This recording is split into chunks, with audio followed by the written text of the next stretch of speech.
So as always, greetings from Pennsylvania once again, and here we are back in the Reeds Zion's Lutheran Cemetery. We were here not too long ago. It was late in the evening and it was difficult to see. It was a video I did where we went to some of the different graveyards where some of my Zeller ancestors are buried. This is the last one we had stopped at. We had talked about the lady Clotilde de Valois. Just a little bit of that video. We talked about her in other videos and about some of the controversy surrounding her existence. Well, in today's video, I'm going to attempt to answer that question, at least for myself. Is she real, or is she not? So here's that cemetery once again. There's the memorial to the Zeller family. Of course, last time we were here, a couple weeks ago, it was getting pretty dark. I think we were filming way down there somewhere. Let's read this again. Plaque here to honor the first Zeller family in America. And here she is, the mother Clotilde de Valois Zeller, born 1660, died January 2nd, 1749, was a member of the Reformed Church of Tulpehocken. Her husband, Jacques Zeller, died at sea on the way over. And then there's her son, John Henry Zeller, who built Fort Zeller in 1745, was also a member of the Reformed Church, and another son, John George Zeller, born 1685, died in 1737. Mother and both sons buried in the cemetery. They came from the Palatine in 1710 and settled on the Skohere in New York. They moved to this valley in 723. The Zeller Family Association has loyally and gratefully erected this memorial in 1948. So that memorial there is a general summarization of her story. There's a little bit more to it. I did print out some stuff I might read later. We're going to visit several cemeteries today. And that date on there, 1948, is kind of important. We need to remember that when it comes to figuring out if she is real or not. Yeah, now we're back in that area. If they are buried here, this is where they would be. Here's looking at some of the old grave markers again. And there's nothing in here. None of these grave markers have their names on them. They were buried here. Their markers are long gone. As I point out in the other video, there's a lot of empty spaces in here where people most likely are buried, but those markers are gone. And another part of the controversy as to whether she's real or not is to where she's born. That plaque up there claims that she and both her sons are buried here. But as I said in the previous video, the Zeller video I made, there are several other cemeteries that also claim that distinction of having her and her sons buried there. We're going to visit those two today as well. I know there are church records. I think they're online somewhere too. I think you could buy a book where they're on too. And you say, why did you do that yet? Well, it's not necessary for this video. As I'm making this video, I don't need to know exactly where they're buried. I'm just telling you the story, kind of figured out for myself whether she's real. The two sons are confirmed real. But her and her husband, it's been a controversy in the Zeller family for quite some time, actually. Let's check out this one right here. And here's one of these creepy looking tombstones with a skull and crossbones at the top. And the more kind of way it's written, just kind of more creepy. But here it's got his information. Here lies buried Johann Leonard Rith. He was born 1691, died in 1747. 65 grandchildren. Yeah, that's cool. I think we're going to head on over to the next cemetery, which is the Christ Tulpehocken Church. Another place where some accounts say they are buried. And I will read a little bit more about her at that cemetery or the next one. And then I'll tell you how I came up with my decision as to whether or not this woman actually existed. Alright, we have made it to the Christ Tulpehocken Church and another really old cemetery.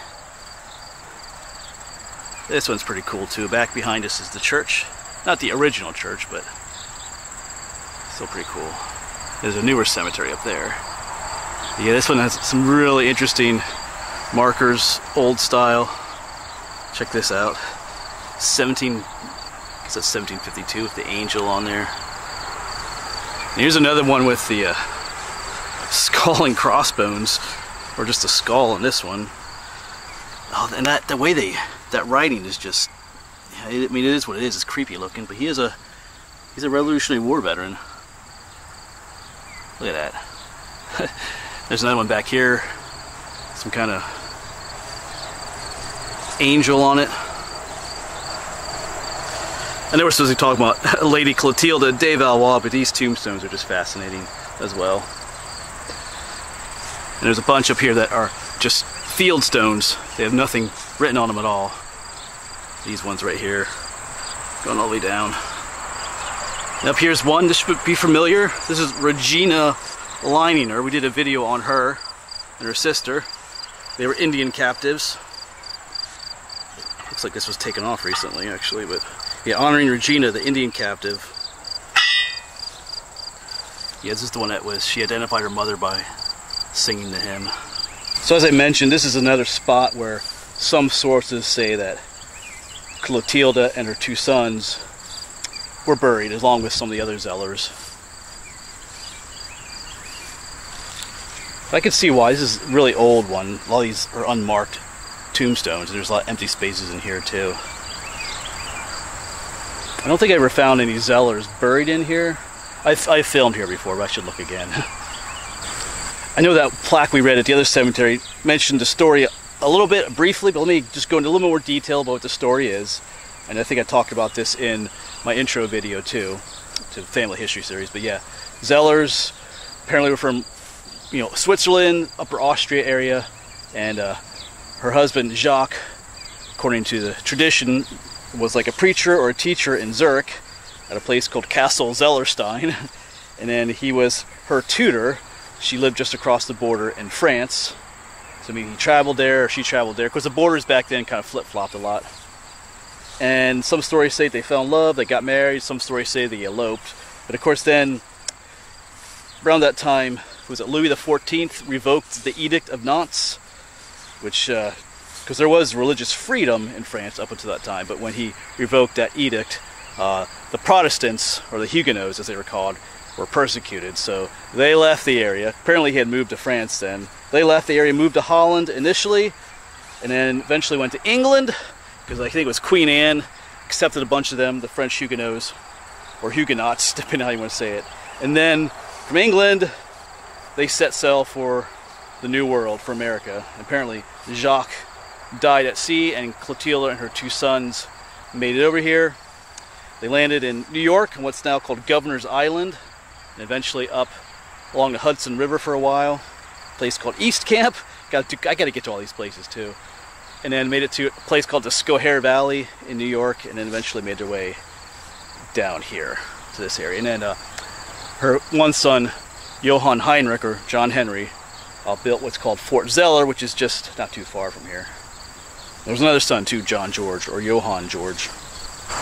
But I do want to make clear that the existence of her two sons are not in question. Johann George and Johann Heinrich, or John George and John Henry, if you want to say the English way of saying it. They are, it's without a doubt that they existed. They're in a number of records and things like that. But it's the mom and also the father that we're questioning. Man, it's a great day to be out. This is Saturday, August 6th. Kind of a gloomy day. Those make the best cemetery days though. And I know in that video where I gave my DNA test results, I was looking for some of that French DNA. She existed because she was in France. And there was none there. And I talked about how maybe de Valois was de Valais. I put the two things here. And Valais is a region in Switzerland. And Switzerland is a mix of French and German, so I thought, well, maybe the name got changed up a little bit. But I don't know, that doesn't really matter at this point, because we're determining this video if she was real or not. So that name difference isn't really so much of an issue anymore. Just want to throw that out there too. Alright, well, let's head over to the last cemetery then. It's the Tolpahaken Trinity Church. Like I said, I think I might read a little bit more about her that I printed out, because there's a whole story about her. I won't read all of it. But in the end, when you're researching family history, you gotta be able to distinguish between what we call, primary sources and just sometimes what's considered to be family tradition. Sometimes those two do not go together at all. And I think you can see we're kind of leaning in this way. There's a strong family tradition that this woman exists. But are there any primary sources? When we get to the other place, I'll talk about what primary sources are. I took a whole class in college. I was a history major in college, and we had to deal with stuff like this. So it's kind of helped in the end here. Yeah, wishful thinking versus reality sometimes. All right, let's get to this church. And here we are back at the Tulpehocken Trinity Church. We did the last family history video on the Zellers. We came here because Franz Paul Zeller was buried here. He was in the Revolutionary War. Down here was that other plaque to the Zellers. We'll check that one out again. I will point out that this cemetery does have a little, whatever you want to call it here. The list names of all the people that are buried here. Because our Zellers are buried, listed up here. But I don't see any other Zellers besides Franz Paul and his wife, the ones we visited last time. So, it doesn't mean there's not here. Like, once again, you see all the empty areas, so maybe there's some older ones here that are not recorded. There's Franz Paul is buried up there. You can see his marker. Let's check out the plaque again. I know we've read it before, but yeah, it's very similar. The Zeller, in memory of the Zeller family, who were among the founders of the Trinity Church and buried in this cemetery. Mentions Heinrich Zeller, that was her son. He was born in Germany, 1679, coming to New York in 1710, then to Tulpehocken Township where he died. And his wife, Anna Maria. Because this one doesn't mention his mom, so that's interesting. Lady Clotilda. This was erected in, it says 1979 down there. Alright, so it just has him. Okay, for some reason I was thinking that plaque mentioned her as well, but it doesn't. It just mentions her son, Heinrich, one of the two brothers. So he could be buried here. I mean, his grandson, Franz Paul, who is right down there, is buried here. Because they're claiming that Heinrich was one of the founders of the church up there. So he could be here. But of course, that's not what we're here for. Remember, we're here to talk about his potential mother. Alright, so I'm going to take a little bit of time to read something to you. This is something I printed off the internet. So we're going to have story time in the creepy old cemetery. Forgot to bring my reading glasses, so this might be a little difficult. Some of the grammar in here is a little bit off. But the source of this is a chapter in the book entitled Notable Women of Pennsylvania. Edited by Gertrude Biddle and Sarah Lowry, Philadelphia, 1942. So this is kind of a summary of her life. And this is a history of Clotilde Zeller, born in France, part of the cadet branch of the Valois family, the subject of France. I'm gonna skip some of that. Yeah, she fell in love with a scholar in her teens named Jacques de Zeller. This is, I guess, French way of saying it. Or some people knew it, the family across the border, von Zeller of Castle Zellerstein in Zurich, and fled France with him and their children after the revocation of the Edict of Nantes. They fled to Holland. Shortly after their son's marriage in Holland, Zellers journeyed to England, and the Lady Clotilde, as she was recorded there, remember that, placed herself, her children, and her husband under the protection of Queen Anne, who made them welcome not only in England, but should they choose, to the colonies, basically, to the New World. All right. With many of their race and a considerable number of their own class and position, they gladly accepted the chance to begin in the New World. The Lady Clotilde at this time was the sole head of her family, her husband having died either in London or before their ship arrived in New York in 1710. Of course, some say he died on the way over.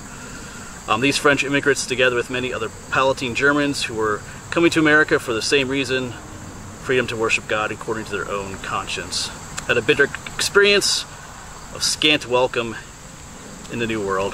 This is where they went up along the Hudson River, and they basically were making tar from pine trees, and it didn't go so well for them up there. So after their experience along the Hudson River, they did move to what is called the Skohere Valley. This doesn't really mention that so much. I should say the grammar here is pretty bad too. It's a little bit difficult to read this, but then it talks about how they heard about the lands down this way along the Tulpehocken, which is just down that way, and how she was wary of promises. Yes, the Lady Clotilde was wary of promises, so she sent her son, Johann Heinrich, down here to check things out.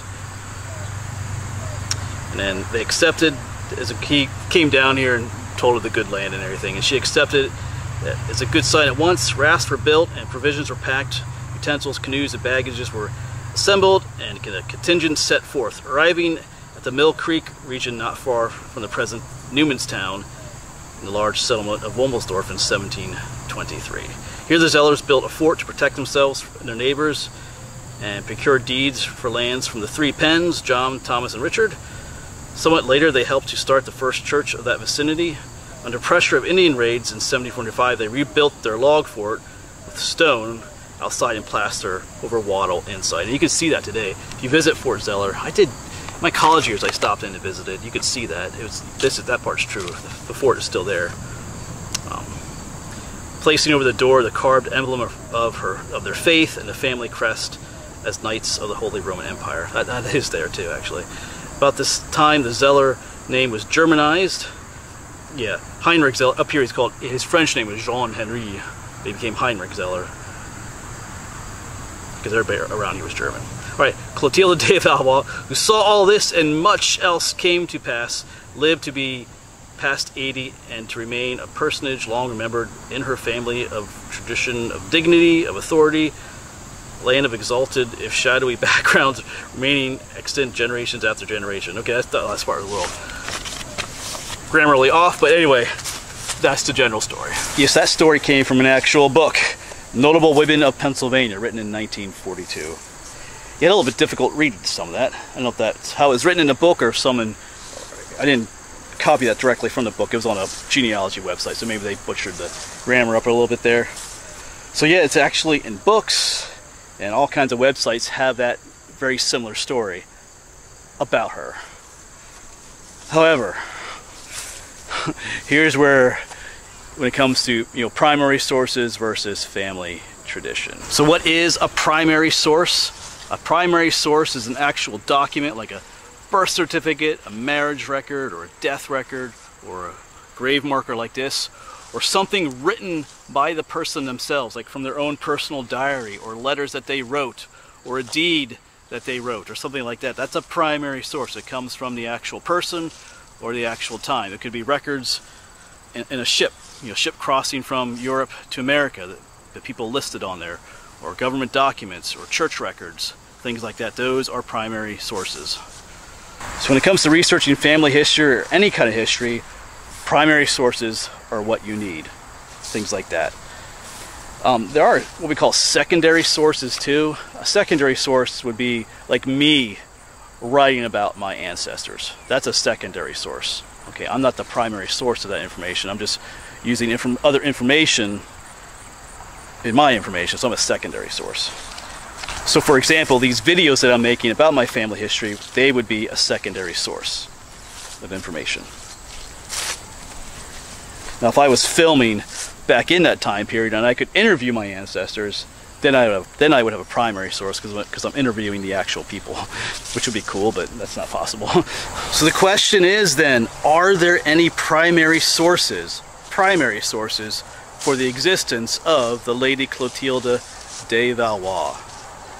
And the simple answer is no, absolutely nothing. You find absolutely no records of her anywhere.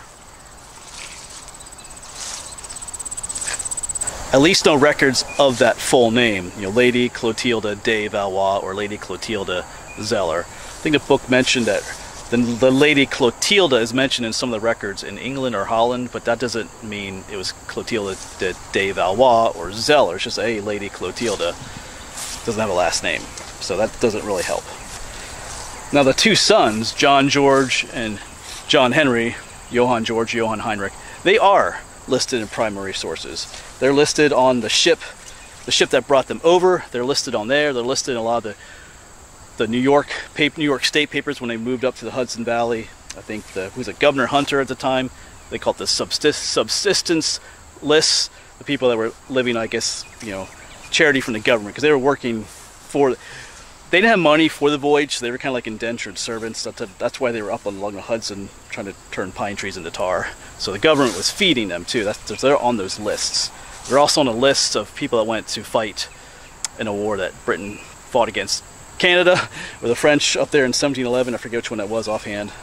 they're listed in that too. So there's plenty of records for the two brothers. But for the mom, and that includes the dad, there's nothing. There's absolutely nothing. So where then does this family tradition of the lady Clotilde de Valois come from? Well, it's interesting. I did some research on that. There are places that mention several people. There was one dude called Frank Macbeth Zeller. They referred to him as a commercial genealogist, so he wasn't a professional one. This is back in like the later 1800s, that he had done some research and that this is what he had come up with. Like I said, he wasn't like a professional genealogist, and this is kind of maybe something that he kind of made up, it sounds like. And then back, and also in 1947, I think at one of the Zeller family reunions or something like that, a man named, what's his name? His last name is Warlow, I think it was, but he was speaking at a gathering of the Zeller family, and he kind of gave this same story again about this woman. William Warlow was his name, I just remembered it. I guess he was kind of an important person in the area, and the story sounds pretty cool. Like if you're a Zeller descendant and someone tells you a story, it sounds pretty cool, and what happens is you want to believe it because it's cool that you know your ancestry has some French royalty in it. It's kind of a cool story, but where are the primary sources? So what's really interesting though is when you look up the family history on some of these different genealogy sites, they have, you know, Lady Clotilde de Valois, her husband Jacques Zeller. They even have her parents. I think his name was Charles de Valois, and the mom was Elizabeth Hartwell. They have her parents, and so on and so on. It's just like, where did all this information come from? In reality, is maybe some of these people are real. You know, there were definitely lots of Zellers in Switzerland at the time, in the Zurich area. So some of that stuff may be true, but it's almost like someone took a bunch of this information, kind of squished it together into a story that's not entirely true. That's kind of what it seems like. So maybe some of that information is true, but like I said, once again, there are absolutely no primary sources for those two people, for the Lady Clotilde or her husband Jacques. In fact, I think the ship records, I checked out some sites written by people who were not Zellers, who were talking about this controversy, and they were looking at the ship records because the two sons, John George and John Heinrich, who actually, you can't actually confirm that they're brothers, because once again, there's no primary source that says they're actually brothers, but they probably were, because they were both roughly the same age and on the same ship, so it's a good chance. But even then, that can't be proved. But it does mention that John George, either on the ship or some of the New York records, it mentions that John George was the son of John George. I think the one site mentions. So John George and John Heinrich's father was probably also a John George and not a Jacques. So that's kind of interesting. So that's interesting because that would be a primary source. So anyway, but that doesn't mean that you should just throw out any family tradition that you have regarding your research, because family tradition can be true at times. In fact, sometimes it could lead you to primary sources or to the truth. So don't just throw out family tradition, even if it sounds a little bit embellished. Still research it to see if there's some truth to it. You know, talk to older family members or look up records, because sometimes that family history will turn out to be actually true.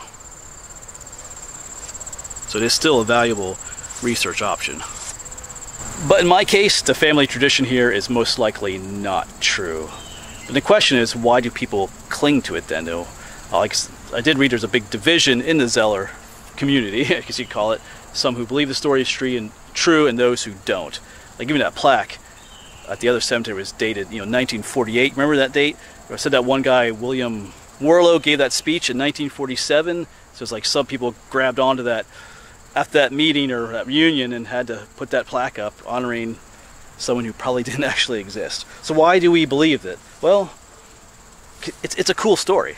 It makes for cool family history. That you're descended from some sort of French royalty, and it's a romantic story in different ways. And we would like stuff like that to be true sometimes, and sometimes it is, but sometimes it's not. So I think that's why people cling to it. It's hard sometimes to remove very strong family tradition. People actually get upset at you and stuff sometimes. But I'm gonna have to say that, I don't believe that, as of now, I don't really believe that she and her husband existed, at least from the primary sources. It's just not there. But as always, if you have your own thoughts on it, things that you want to share, or your own information you want to share, information that I'm not aware of, if any other Zellers or Zeller descendants are watching this video, you can go ahead and share that with me. But like I said, the evidence is just not there. There's almost, when you read the story, there's almost too much, there's all this information, but there's actually no primary sources for it, like birth dates and death dates, when they were married and all this stuff, but there's no primary records for that information. So where did it all come from? That's the big question. So that's where we're going to stand for now, unless something else pops up in the future to help confirm their existence. As of now, I'm going to have to, like I said, I'm going to say that probably didn't exist. It kind of hurts inside when I say that, because I'm a dreamer too. I'm a realist, but I'm also a dreamer too. Kind of difficult. Anyway, I think that'll be it then. Thanks for coming along in a little family history journey, and we'll see you on the next one.